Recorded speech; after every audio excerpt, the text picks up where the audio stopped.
ተደጋጋሚ የሆነ የህዝብ ውይይት እያደረጉ ሰንብተዋል። የወጡት በስጋ ዝምድና ከሆነ የሁላችንም ቤተሰቦች ወንድሞች ናቸው፣ ልጆች ናቸው የሁላችንም እንደምናውቀው። ነገር ግን በጠላትነት አስበው እስከወጡ ድረስ ጠላት ናቸውና ጠላት አሁን ያለበት አሁናዊ ሁኔታ መንግስት የሰጠውን የምህረት ጥሪ ተጠቅሞ እየመጣ ያለ ኃይል አለ። እንደምንሰማው ደግሞ እርስ በርሱ እየተባላ ያለበት ሂደትም አለ። ይሄ ኢንፎርሜሽን ከዚህ ህዝብ የተደበቀ አይደለም።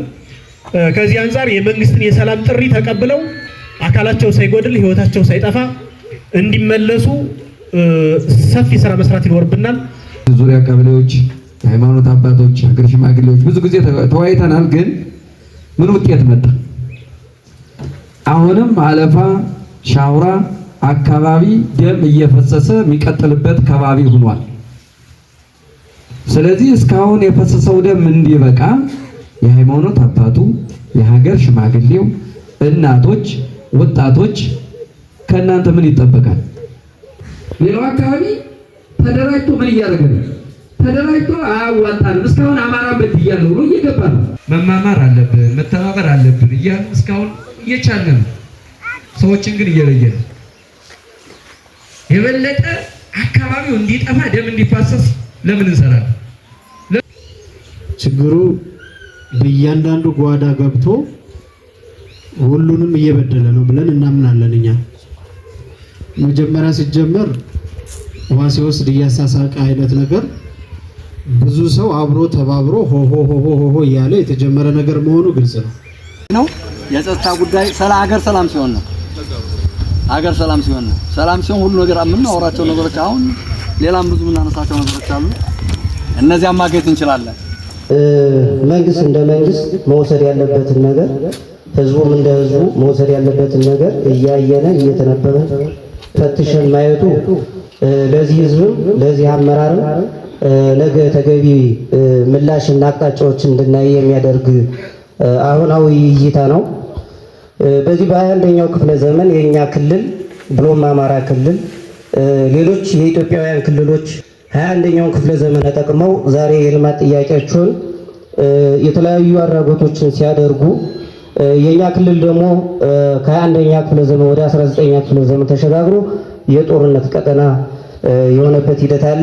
ይሄ ደግሞ ክልሉ እንደ ክልል ወይም የፌዴራል መንግስቱ እንደ መንግስት ባሉ የአሰራር ችግሮች በተለይ የአሰራር ብልሹነት አሰራር እነዚህ ችግሮች ህዝባችንን ለ27 ዓመት በህወሓት በጥገኝነት ለብዙ ክፍተቶች ችግሮች ሲያደርሱብን የነበረ ጉዳይ እንደሆነ ይታወቃል።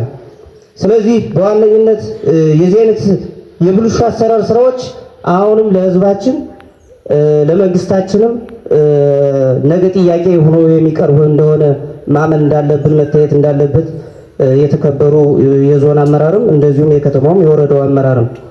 ስለዚህ እንደኛ ወረዳና እንደኛ ከተማ አስተዳደር የ2008ም እንደ ክልል ደረጃና እንደ ሀገር ደረጃ ሲታይ አሁን የ2015ም እንደ ሀገር ደረጃም ብሎም እንደ ክልል ሲታይ ምንድን ናቸው? በዋነኝነት ከልዩ ኃይል መፍረስ ባሻገር የሀገሪቱ የክተት ዘመቻ ህወሓት ራሱን ችሎ ክልልና እንደ ሀገር እቆማለሁ ብሎ በመጠየቁ በዛ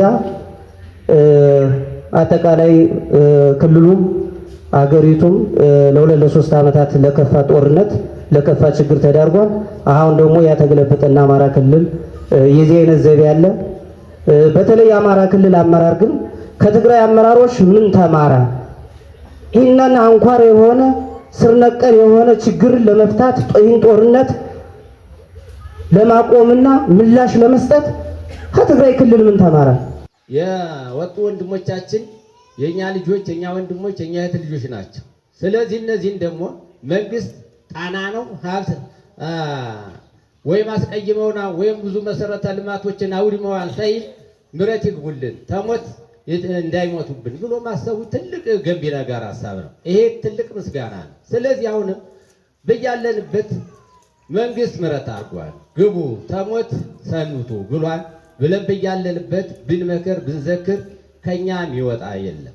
የኛ ልጆች የኛ ወንድም ልጆች ናቸው። ስለዚህ አሁንም ከዛሬ ጀምረን በያለንበት አቅጣጫ በምክር የመከርን እንዲገቡ ብናረጋቸው ብዙ ነገሮች አቶ በጋሻው ቅድም እንዳለው አቅም ያለው ሰው ካለ ከኔ ቢሮ መጥቶ የሰራኒ ወደ ሌላ ቀየራለሁ ማለቱ አሁን ተጓዱ እንደተጠቀሰው ትልቅ አቅጣጫና ትልቅ ምስጋና ነው። ከዚህ ወዲያ ምን ማድረግ ይቻላል? ከመጀመሪያ ከአሰራር ብልሽት መሰለኝ አሁን ወጥቶ ወንድሞቻችን ቀኝ እጅም ግራ እጅም የሚቆርጠው የትም አልመጣም። የጭራሪ አልመጣም። የጭራሪ ቢመጣ ሁላችንም አዱንዳር እንሳፈጥ ነበር። ክልሉ ልዩ ኃይል ሲፈርስ መንግስትም ትልቅ የቤት ስራ መጀመሪያ መስራት ነበረበት። ዋናው ዓላማና ፍላጎት ኢትዮጵያን የመበተን ፍላጎት ነው። ለምንድን ነው ኢትዮጵያ እንድትበተን የምትፈለገው? በአፍሪካ ቀንድም በአፍሪካም በዓለምም ኢትዮጵያ በሁሉ ነገር ተጽዕኖ ፈጣሪ እየሆነች የመጣች ሀገር ናት። በታሪክም ተጽዕኖ ፈጣሪ እየሆነች የቆየች ሀገር ናት። ታሪካዊ ዳራው ሲታይ በበላይ ደረጃ ድርድር እየተካሄደ ነው። እንደምትሰሙት በሚዲያ ለድርድር የማይመቹ ጉዶች ናቸው። የኛዎቹ ደግሞ ምንም በሌለበት ነው የመጣ ነው እያሉ ተስፋ እየቆረጡ ስለሚመለሱ ነው እንጂ ስምሪት አልቆመም። በረሃውን በሙሉ መከላከያ እያሰሰ ነው። አሁንም አንዳንድ አስተያየቶችን ወስደን መሸፈን ያለባቸው ቦታዎች እየተሸፈኑ ዋልድር እየተባለ ጊዜ እየተወሰደ ተከታታይ የሆነ አሰሳ መደረግ አለበት።